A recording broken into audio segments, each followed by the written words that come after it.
So when we started this, sort of the planning process for this, there were a lot of things that, being new to the sport and new to the world of modifications, that I hadn't really thought about, but they, on the other hand, they make a lot of sense. So you put 37-inch wheels on a vehicle that came stock with, 32-inch wheels.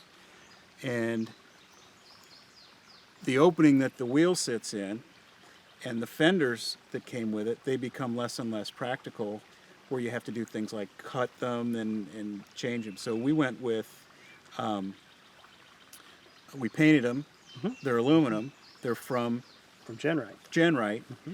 And they're pretty comprehensive. It's not just the fenders, but the parts inside too, right? Absolutely, yeah. So we chose the Genright system, fenders and bumpers for that matter. This is an American-made company. Everything is engineered as detail and as function-oriented as it can be. The welds, the fit, the finish, everything is second to none. They're aluminum because, as you know, this is no lightweight truck, and we don't want to keep adding weight. We added enough. Mm-hmm. We don't want to continue to add weight. The aluminum has proven to be strong, reliable, and obviously huge weight savings. So we went with the high clearance fenders with the standard width flares. As you mentioned, we did custom paint those in-house. They come raw aluminum. We have the inner fender in the front as well that has the extra cooling vent in there.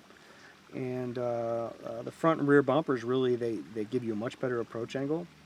They give you good protection. They're sturdy. They look cool. They do look cool. And the front is much narrower than what the factory bumper would have been. And what that does is that gives us the ability to get the front tire onto an obstacle without contacting the bumper.